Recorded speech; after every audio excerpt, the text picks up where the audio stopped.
सलोनी बहुत ही सीधी और भगवान को मानने वाली थी, लेकिन उसकी सौतेली माँ उसके सीधेपन का फायदा उठाती थी और उस पर बड़े अत्याचार करती थी। जरा सी चूक हो जाने पर उसकी खूब पिटाई करती। अरे सुनते हो, कोई लूला लंगड़ा देख इसकी शादी तय करो और इसे इस घर से बाहर का रास्ता दिखाओ। सलोनी के पिता जानते थे कि मीना एक चांडाल औरत है, इसलिए वो एक अच्छा घर देख सलोनी की शादी कर देते हैं। लेकिन वहां भी सलोनी से जलने वालों की कमी नहीं थी। सलोनी की ननद निकिता उसे बिल्कुल पसंद नहीं करती थी। सलोनी, बात तो सुनो जरा। जी कहिए। आज शाम को मेरे बॉस खाने पर आ रहे हैं। ध्यान रहे उनकी खातिरदारी में किसी प्रकार की कोई कमी नहीं होनी चाहिए।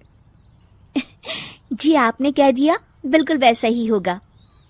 शाम को सलोनी जैसे ही गैस पर खाना चढ़ाकर वहां से जाती है अभी इसके खाने का स्वाद बढ़ाती हूँ।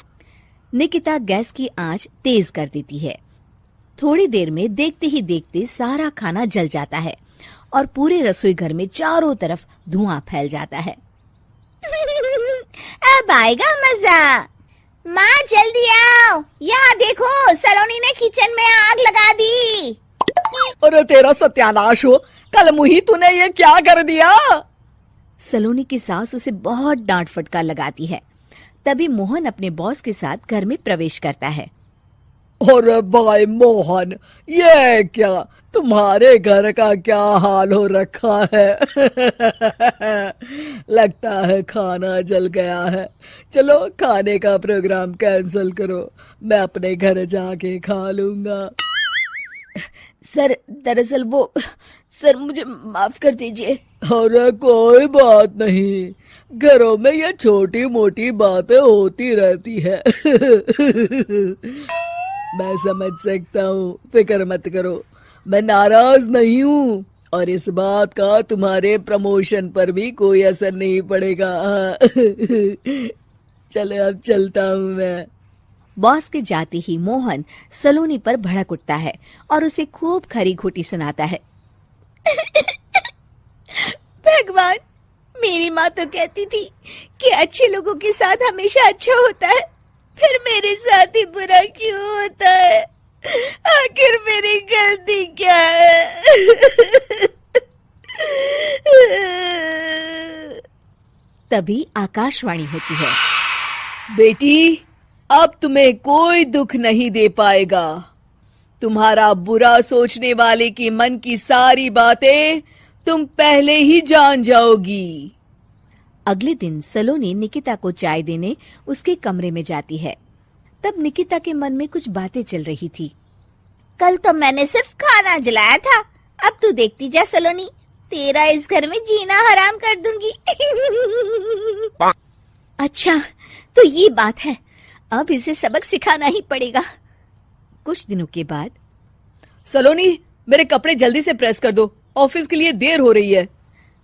सलोनी मोहन के कपड़ों के पास प्रेस गर्म होने के लिए रख देती है और अपने कमरे में चली जाती है। तभी हॉल में निकिता आती है। सलोनी चुपके से उसे देख रही होती है।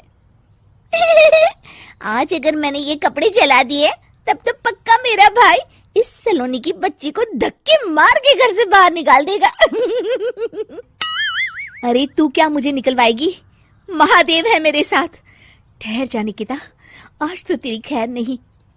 सलोनी अपने पति मोहन को बुला लाती है और निकिता की सारी करतूत दिखाने लगती है। निकिता गर्म प्रेस मोहन के कपड़ों पर रखकर अपने कमरे में चली जाती है। मेरी बहन इतनी बड़ी चालबाज निकलेगी, मैंने तो सोचा ही नहीं था। मुझे माफ कर दो सलोनी, मैं तुम्हें गलत समझ रहा था। मोहन निकिता को बुलाकर उसे खूब डांट फटकार लगाता है। उस दिन के बाद से सलोनी की जिंदगी पूरी तरह बदल जाती है। सलोनी हर किसी के मन की बात सुन लेती थी। दूसरी तरफ निकिता का कोई भी दांव सलोनी पर नहीं चलता था और आखिरकार वो भी सलोनी के आगे घुटने टेक देती है। फिर एक दिन सलोनी की सास की सहेली ममता अपनी बहू कविता के साथ वहां आती है।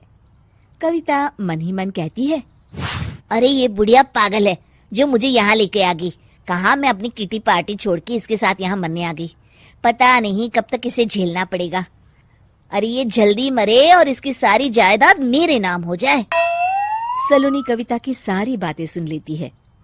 अरे कविता, तुम अपनी सास की जायदाद के लिए उन्हें झेल रही हो और उनके मरने का इंतजार कर रही हो। ये तो गलत बात है। सलोनी की बात सुनकर कविता बिना देर किए कहती है, अरे ये तुमने कैसे सुन लिया? ये सारी बातें तो मैं अपने मन से बोल रही थी। तुमने कैसे सुन लिया? बस फिर क्या था। ये सुनते ही कविता के बगल में बैठी उसकी सास उसकी चोटी पकड़ लेती है।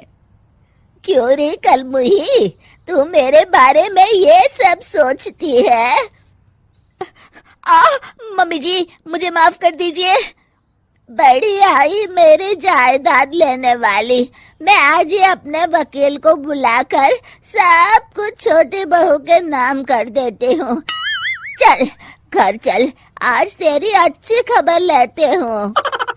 इस तरह सलोनी लोगों के मन की बातें सुन लेती थी, लेकिन धीरे धीरे सलोनी को एहसास होता है कि उसके आसपास के सारे लोग एक दिखावे की जिंदगी जीते हैं और सब एक दूसरे के बारे में बुरा ही सोचते हैं। हे भगवान, दुनिया में कैसे लोग हैं? सबके मन छल कपट से भरे हैं। मैं तो लोगों की मन की बातें सुन सुनकर तंग आ चुकी हूँ। मैं अपनी जिंदगी में अब बहुत खुश हूँ। अब आप मुझसे ये शक्ति वापस ले लीजिए भगवान। इस तरह भगवान सलोनी को दी हुई शक्ति वापस ले लेते हैं और सलोनी एक आम जिंदगी जीने लगती है।